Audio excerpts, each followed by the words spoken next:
Visakha steel plant లో జరిగిన భారీ ప్రమాదం తీవ్ర విషాదాన్ని నింపింది. మిషన్ 2 వద్ద పేలుడు సంభవించి లాడుల నుంచి ద్రవ ఉక్కు బకెట్లు కింద పడిపోయాయి. పలువురు కార్మికులపై ద్రవ ఉక్కు పడి అక్కడికక్కడే బూడిదయ్యారు. ప్రమాదంలో 8 మంది కార్మికులు మృతి చెందారు. పలువురు తీవ్రంగా గాయపడడంతో ఆసుపత్రికి తరలించి చికిత్స అందిస్తున్నారు.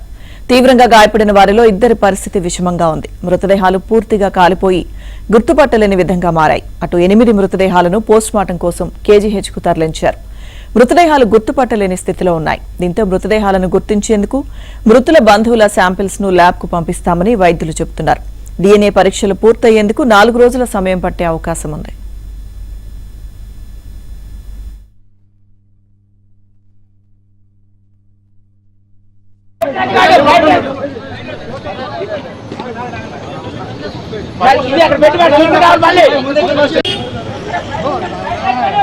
అది సుబ్రహ్మణ్యం మెట్లో 2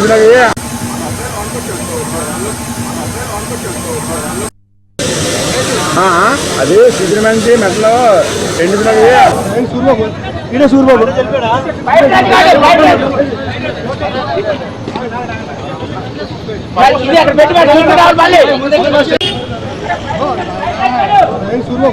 ఈడ సూర్యబాబు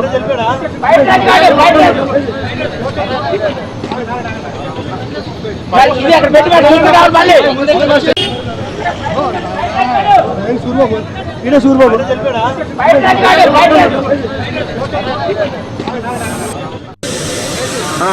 అదే సుబ్రహ్మణ్యం మెట్లో 2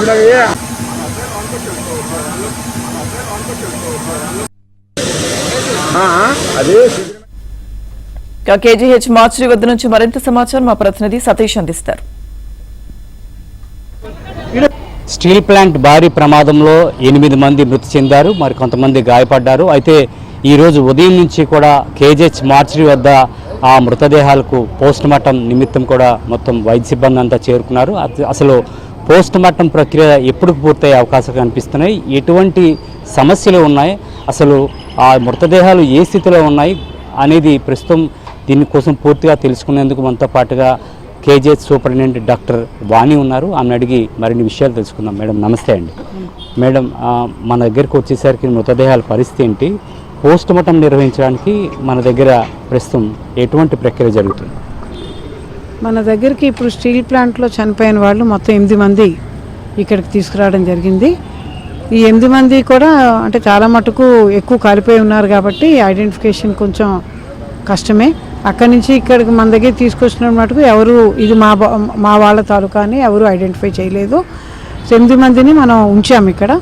సో వాళ్ళు ఐడెంటిఫై చేయాలి అంటే ఇప్పుడు ఒకళ్ళు సరిపోవచ్చు, వాళ్ళ బంధువులు 2-3 వచ్చి ఏమైనా ఐడెంటిఫై చేయగలిగితే ఆ పర్టికులర్ కేసెస్కి వెంటనే పోస్ట్మార్టం చేసి వాళ్ళ బాడీస్ అప్పగించేయడం జరుగుతుంది.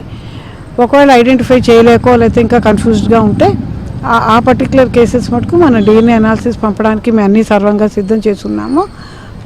ఈ DNA అనాలిసిస్కి కొన్ని బోన్స్, మజిల్ మాసు ఇవన్నీ మనం సెపరేట్ కంటైనర్లో పెట్టి మనం స్టేట్లో ఫారెన్సిక్ ల్యాబొరేటరీ మంగళగిరిలో ఉంది, అక్కడ పంపించాలి. అక్కడ వాళ్ళతో కూడా నేను మాట్లాడాం, గబుక్కున్న ఈ కేసులు మేము పంపాల్సి వస్తే మీరు ఎంత త్వరగా ఇవ్వగలరని. వాళ్ళు ఒక 3-4 డేస్లో మేము అర్లియస్ట్గా ఇవ్వగలమని చెప్పారు. మామూలుగా అయితే ఎక్కువ టైం పట్టేదే. సో ఈ శాంపుల్తో పాటు ఎవరైతే వాళ్ళ అమ్మ నాన్న, పిల్లలు, అన్నదమ్ములు, అక్క చెల్లెళ్ళు ఇలా రక్త సంబంధికులు వాళ్ళ శాంపుల్స్ కూడా తీసి పంపాలి. సో ఈ DNA గ్రాఫ్కి ఆ DNA గ్రాఫ్కి మ్యాచ్ అయితే అప్పుడు ఐడెంటిటీ మ్యాచ్డ్ అని అలా వస్తుంది. అలా వచ్చేంత వరకు మరి ఏమంటే అవశేషాలు ఇక్కడ ఉంచాల్సి వస్తుంది మార్చురీలో. ఈలోగానే వాళ్ళు ఒకవేళ ఐడెంటిఫై చేస్తే మన పని కూడా ఈజీనే. ఒకవేళ ఐడెంటిఫై చేయని పక్షంలో ఇలాంటి ప్రాసెస్ కూడా మేము సిద్ధంగా ఉన్నాం. మేడం, ఇప్పటి వరకు మన దగ్గరికి వచ్చిన వాటిలో ఎన్ని నేరుగా వారి బంధువులు గుర్తుపట్టడం కానీ లేదంటే మనం ఐడెంటిఫై చేయడం జరిగింది, పోస్టుమార్టం ఎంతమందికి ప్రస్తుతం చేసే అవకాశం కనిపిస్తుంది? అంటే ప్రస్తుతం అయితే 2-3 ఐడెంటిఫై చేశారు, కానీ ఇంకా పోలీస్ వాళ్ళ పంచనామా అది కంప్లీట్ అవ్వాలి. కంప్లీట్ అయిన తర్వాత వాళ్ళ సమక్షంలో ఐడెంటిఫై అయిన తర్వాత వాళ్ళకి వెంటనే మేమందరం సిద్ధంగా ఉన్నాం.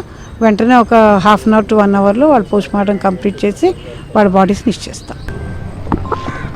శరీరాలు పూర్తిగా కాలిపోవడంతో వాటిని గుర్తుపట్టలేని పరిస్థితులు ఉన్నాయి కాబట్టి వాళ్ళకి DNA పరీక్షలు చేసిన తర్వాత వారి యొక్క ల్యాబ్ రిపోర్ట్ వచ్చిన తర్వాత వారి యొక్క నమూనాలు వారి కుటుంబ సభ్యులతో సరిపోల్చినట్టయితే వారికి పోస్ట్ మార్టం నిర్వహిస్తామని చెప్తున్నారు. అదే ఇప్పటి వరకు అయితే 3 వరకు కూడా ఐడెంటిఫై అయింది. పోలీసులు వాటిని పూర్తి స్థాయిలో వారికి క్లియరెన్స్ ఇస్తే వాళ్ళకి పోస్ట్ మార్టం చేయడానికి సిద్ధంగా ఉన్నాం.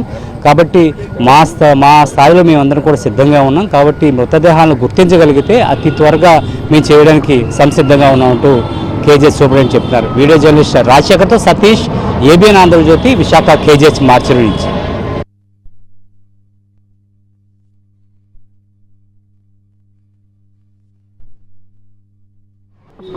ఉన్నాయి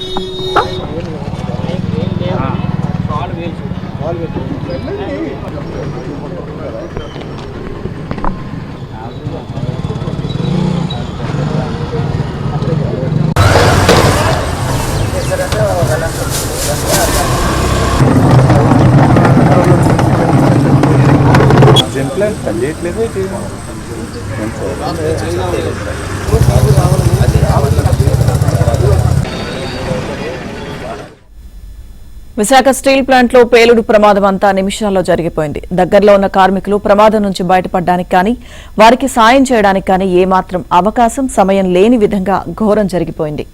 లాడిల్లోని సుమారు 1500 నుంచి 2000 డిగ్రీల వేడిగల హాట్ మెటల్ ఒక్కసారిగా పేలడంతో వెంటనే మంటలు చెలరేగాయి.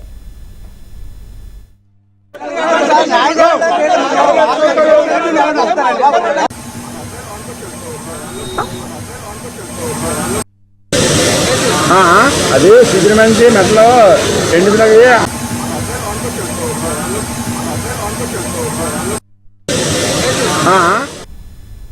స్టీల్ ఉత్పత్తిలో భాగంగా బ్లాస్ట్ ఫర్నేస్ లో తయారు చేసిన హాట్ మెటల్ ను లాడిల్ ద్వారా స్టీల్ మెల్టింగ్ షాప్ విభాగంలోకి తీసుకెళ్తున్నారు. అది 1500 డిగ్రీల నుంచి 2000 డిగ్రీల వేడితో ఉంది. చాలా జాగ్రత్తగా హ్యాండిల్ చేస్తున్నారు. అప్పుడప్పుడు లాడిల్ బ్యాలెన్స్ తప్పి కొంత హాట్ మెటల్ కిందకు పడిపోతూ ఉంటుంది. అలాగే లాడిల్ కు రంధ్రం పడి కూడా కారిపోతూ ఉంటుంది. అయితే ఈసారి అలా జరగలేదు. లాడిల్లో హాట్ మెటల్ ఏ కారణంగానో ఒక్కసారిగా పేలిపోయింది.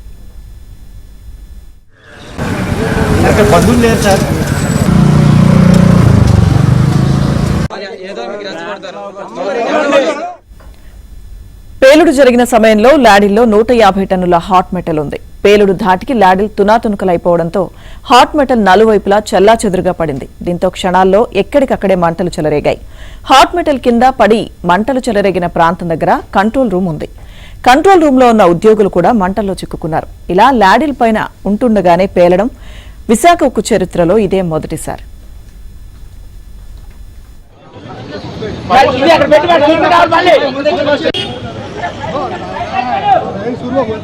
సూర్యబాబు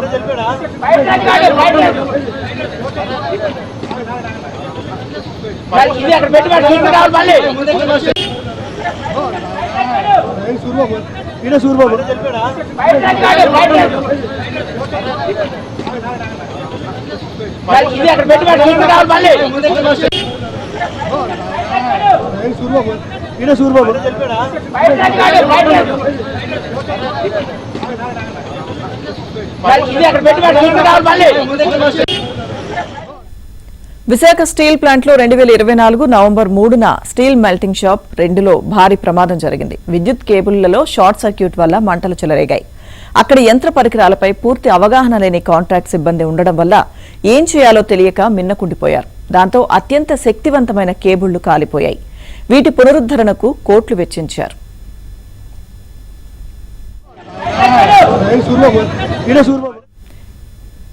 గతేడాది జనవరి 3న సింటర్ ప్లాంట్లో ప్రధాన కన్వేయర్లకు చెందిన గ్యాలరీ సరైన నిర్వహణ లేక కూలిపోయింది. ఉక్కు ఉత్పత్తిలో ఇది చాలా కీలకమైన విభాగం.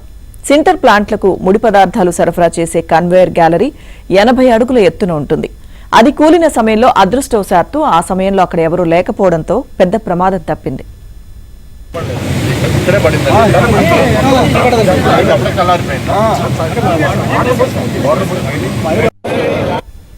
గతేడాది మే 23న స్టీల్ మెల్టింగ్ షాప్ 2లో హైడ్రాలిక్ ఆయిల్ లీక్ అయి అగ్ని ప్రమాదం సంభవించింది.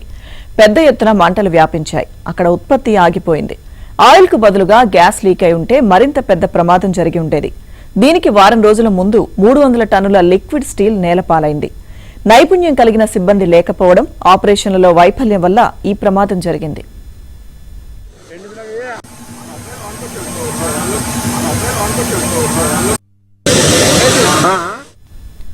విశాఖ స్టీల్ ప్లాంట్లో 2012 జూన్లో కొత్తగా ఏర్పాటు చేసిన ఆక్సిజన్ ప్లాంట్ను ప్రారంభించిన సమయంలో అవగాహన లేమి వల్ల చేసిన తప్పిదానికి 13 మంది బలైపోయారు. స్టీల్ ప్లాంట్లో అతిపెద్ద ప్రమాదం అదే.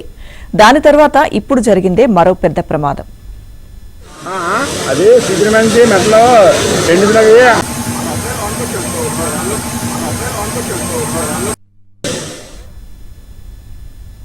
స్టీల్ ప్లాంట్ నిర్వహణలో నిర్లక్ష్యం కొట్టొచ్చినట్టు కనిపిస్తోంది. ప్లాంట్లో ప్రమాదాలు పొంచి ఉన్నాయని, ఎప్పుడైనా ఏదైనా జరగవచ్చని ఏడాది కాలంగా ఉద్యోగులు, కార్మికులు యాజమాన్యం దృష్టికి తీసుకువెళ్తూనే ఉన్నారు. అడపాదడపా చిన్న చిన్న ప్రమాదాలు కూడా జరుగుతూనే ఉన్నాయి. కోట్ల రూపాయల నష్టం వస్తున్నా కూడా నిర్వహణ లోపాన్ని యాజమాన్యం అంగీకరించడం లేదు. లోపాన్ని సరిదిద్దడానికి చర్యలు తీసుకోలేదు. సిబ్బందిదే నిర్లక్ష్యమంటూ కాలయాపన చేస్తూ వస్తోంది. ఇప్పుడు ల్యాడిల్ పేలుడుతో భారీ మూల్యం చెల్లించుకోవాల్సి వచ్చింది.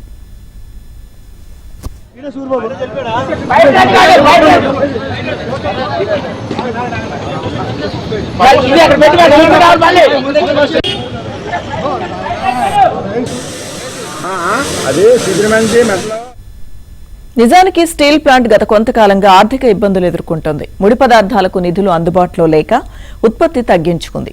కేంద్ర ప్రభుత్వం సుమారు 11,500 కోట్లు సాయం చేయడంతో మళ్లీ ఊపిరి పోసుకుంది. అయినా ఉద్యోగులకు జీతం బకాయిలున్నాయి. ఈ నిధుల లేమి వల్ల ప్లాంట్ నిర్వహణను యాజమాన్యం పక్కన పెట్టింది. సముద్ర తీరానున్న స్టీల్ ప్లాంట్ కావడంతో యంత్ర పరికరాలు అన్నింటికీ ఎప్పటికప్పుడు నిర్వహణ పనులు చేపట్టాలి. వీటిని గతంలో కాంట్రాక్ట్ కార్మికులు చేసేవారు. ఇంతకుముందు పనిచేసిన సీఎండీ ఏకే సక్సేనా ఒకేసారి 5,000 మంది కాంట్రాక్ట్ కార్మికులను తొలగించేశారు. దాంతో నిర్వహణ పనులు మూలన పడ్డాయి. కొన్ని విభాగాల నిర్వహణను ప్రైవేట్ ఏజెన్సీలకు అప్పగించారు. అనుభవం లేని వారిని తక్కువ వేతనాలకు పెట్టడం వల్ల పూర్తి స్థాయిలో పనులు జరగడం లేదు. దాంతో తరచూ ప్రమాదాలు జరుగుతున్నాయి.